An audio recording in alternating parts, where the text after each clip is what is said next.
Welcome to FactSpark. In this video, we'll take a closer look at one of the worst environmental catastrophes that ever happened on planet Earth. We'll see how the depletion of the Aral Sea affected the people, the flora and the fauna in the decades following the disastrous decision, and how a combined human effort, with help from all around the globe, attempts to rectify the horrendous situation of the Aral Sea Basin. The numbers. The depletion of the Aral Sea between the Central Asian countries of Kazakhstan and Uzbekistan may be the most dramatic human-caused environmental catastrophe in history. Between the 1960s and 2010, the surface area of the Aral Sea has decreased by over 80%. 54,000 square kilometers of fertile fresh water, or around the area of the European country Croatia, which gave home to millions of fish and people, turned into barren, toxic and inhospitable desert. In other words, just by the depletion of the Aral Sea, the world has lost 1% of its surface area of fresh water. The volume even decreased from 1,100 cubic kilometers in 1960 to less than 100 cubic kilometers in 2010, and it is expected that by the year 2031, a mere 75 cubic kilometers of fresh water will be left. It might be incomprehensible to us today, but this environmental catastrophe was not a mistake. The depletion of the Aral Sea was fully intended by Soviet leaders, and they were actually surprised by how long the Aral Sea managed to survive. How and why? It was the early 1960s when the central government of the Soviet Union proposed a 5-year plan to initiate water-intensive cotton farming in the desert of today's Uzbekistan. The plan was to divert the rivers Amudarya and Sirdarya away from feeding into the Aral Sea and into the desert of Uzbekistan to be almost entirely used for irrigation purposes. At this time, the existence of the Aral Sea was considered to be a mistake of nature by the Soviet leaders, and among many other irrigation canals built during the Soviet times, which were part of Stalin's great plan for the transformation of nature, this decision had detrimental effects on the ecology, economy, and the social life of the entire region. The irrigation channels themselves were of such low engineering quality that at peak moments, 70% of the river's content didn't even reach the plantations and instead evaporated or leaked into the desert floor. The greed that led to the divergence of these two large rivers did pay out in the short term, since Uzbekistan did in fact turn into the largest cotton producer in the world during the late 1980s, but the toll that this entire project took on the environment and the 3.5 million people living around the Aral Sea severely outweighs the benefits. The consequences. Since the Aral Sea is an endothermic lake, meaning that it has no natural outflow into the ocean, the depletion of water drastically increased the salinity levels, since the salt remaining after evaporation had nowhere to escape. The salt levels increased from 10 grams per liter to a toxic 370 grams per liter during peak measurements. As a comparison, the average salinity of the world's oceans only hovers around 35 grams of salt per liter. And the famous Dead Sea, which is known for its extremely salty water, only contains around 340 grams of salt per liter. This increased level of salinity in the water firstly brought the large native marine life to extinction, but in the second step it deprived the entire food chain of the ecosystem. Increased salinity levels allowed salt-tolerant fish to migrate into the waters, which appear to be the first planktivorous fish. Planktivorous means that these fish are feeding off of the zoo and phytoplankton, and these microscopic life forms, which live suspended in the water, are the foundation of the marine food chain.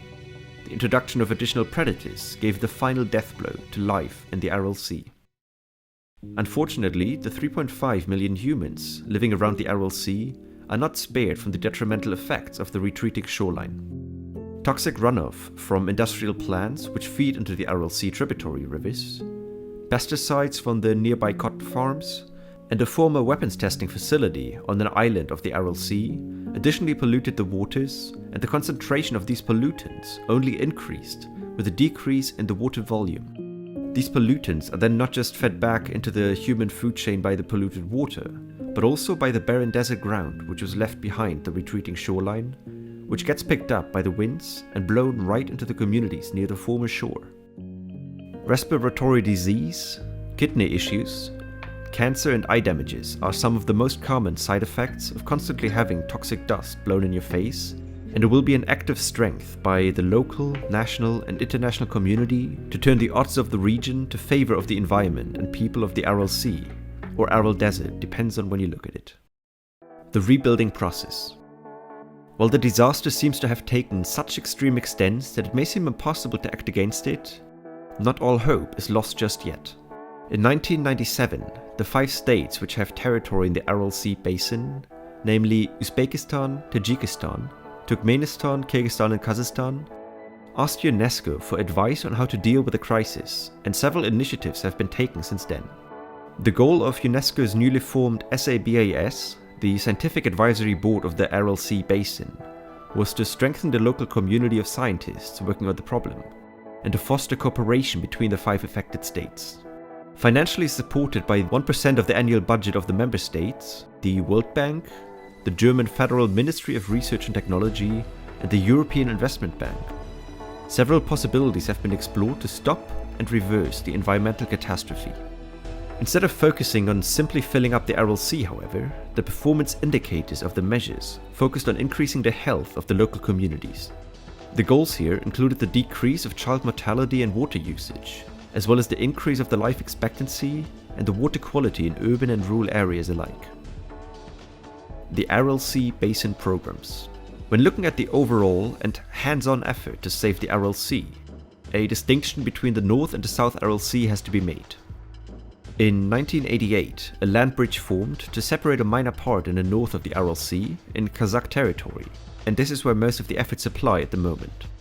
The specific program which is supposed to save the Aral Sea is called the Aral Sea Basin Program, or ASBP in short, and it went through 3 distinct attempts.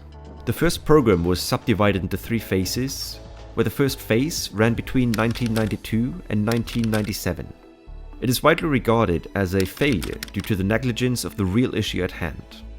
It focused on revitalizing the new shoreline, but failed to address the root cause of the divergence of the tributary rivers, and therefore brought little to no success.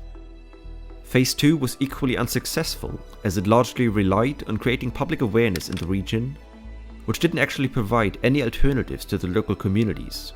Just because the fishermen and the farmers were made aware of the overlaying issue, they still needed to put food on the table and keep their plantations alive. The third phase showed the first signs of success with the construction of the Kok Aral Dam, which separated the northern and southern Aral Sea from each other to more accurately manage the now independent water systems. The second program picked up in 2002 and addressed a vast amount of environmental, socioeconomic and water management issues. It was backed with around $2 billion from the World Bank, the United States Agency for International Development, the Asian Development Bank, as well as many Western governments. The third program, which started in 2009 however, was the real game changer. The 4 different directions of the third program picked out many individual issues which were tackled in cooperation with local and international experts on the different topics.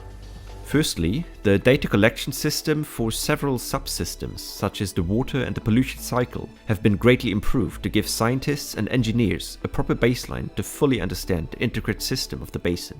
Direct improvements of the irrigation systems from the tributaries have significantly increased the flow of water to the Aral Sea, without harming the productivity of the agriculture in the region, and maybe most importantly, the program established a transparent platform for all stakeholders of the region to communicate and achieve beneficial solutions for everybody. Further steps include the improvement of drinking water and general medical supply in the area to tackle some of the consequences of the decades of pollution. These hands-on actions have shown immediate effects in the late 2010s, specifically for the North Aral Sea, and after years of retreating water levels, they have finally risen to around 10 meters above the lowest recorded level. With the increased water levels, control of the salinity has been regained as well, and some freshwater fish have recently returned to the ecosystem. It is important to say, however, that these measures were only successful for the northern lake, while the southern one is still considered to be abandoned and left to its fate. Kazakhstan has taken big sacrifices to improve its share of the former Aral Sea, but Uzbekistan, which is where the rest of the former sea is located, shows little to no intention of improving its part.